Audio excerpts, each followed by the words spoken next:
여러분들이 친구와의 약속이나 회식을 마치고 저녁에 길을 걷다 보면 술에 만취한 상태로 길바닥에 쓰러져 있는 분들을 발견하기도 합니다. 이 술에 만취해서 길바닥에서 쓰러져 있을 정도가 되면 이분은 제정신이 아니기 때문에 경찰이든 누구든 와서 자신의 몸을 흔들면서 깨우거나 이런 시도를 하면 욕설을 하거나 아니면 팔을 휘젓거나 하면서 폭력을 행사하기도 한단 말입니다.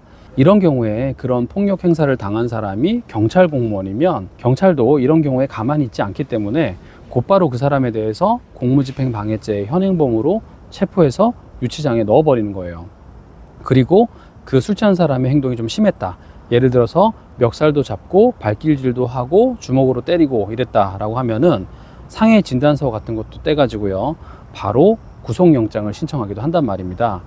경찰분들의 어떤 고충도 이해를 하지만 술에 취한 사람에 대해서는 그래도 조금 그런 걸 감안해서 법 집행을 하면 좋지 않을까라는 생각이 드는데요.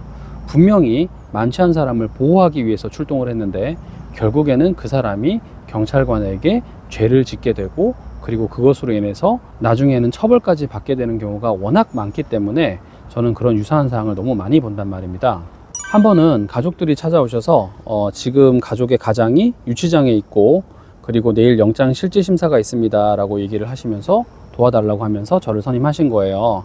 이야기를 들어보니까 금요일에서 토요일 넘어가는 새벽에 술을 엄청 마시고 경찰관에 대해서 멱살도 잡고 주먹도 휘두르고 했다는 거예요. 그래서 경찰관은 기분이 나쁘니까 영장 실질 심사까지 청구를 한 거죠. 그래서 저는 부랴부랴 경찰서로 이제 접견을 하러 갔습니다. 그리고 나서 이야기를 들어보니까 그분의 상황도 너무 안타까운 거예요. 만약에 영장 실질 심사에서 구속이 되면 본인이 다니고 있는 회사가 영세한 업체이기 때문에 사장은 곧바로 자신을 해고할 거라는 얘기를 하시는 겁니다. 그래서 처벌받는 것도 두려운데 회사를 잃게 될까봐 두렵다라는 얘기를 하시는 거예요. 저는 그런 이야기에 대해서 충분히 공감할 수가 있었거든요.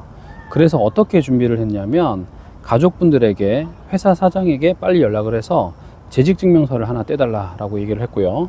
가족관계 증명서 같은 것도 최대한 준비를 해달라라고 얘기를 한 다음에 그 다음날 영장 실질 심사를 하는 데 있어가지고 판사님께 이 사람이 지금까지 성실하게 회사 생활을 해왔고 술을 마시고 실수를 한 것이기 때문에 이 사람에 대해서 구속 수사를 할 필요성이 없고 증거를 인멸하거나 도주 우려도 없다라고 얘기를 하면서 더 나아가서 이 사람의 한 번의 실수 때문에 구속 수사를 하게 되면 회사를 잃게 되는 것인데 그건 이 사람이 저지른 범죄에 비해서 너무 가혹하지 않느냐라는 이야기를 하면서 그냥 불구속 상태에서 수사를 받을 수 있도록 해달라고 얘기를 했단 말입니다. 결국은 영장 실질 심사가 끝나고 오후 늦게 바로 풀려났다라는 얘기를 들을 수 있었거든요.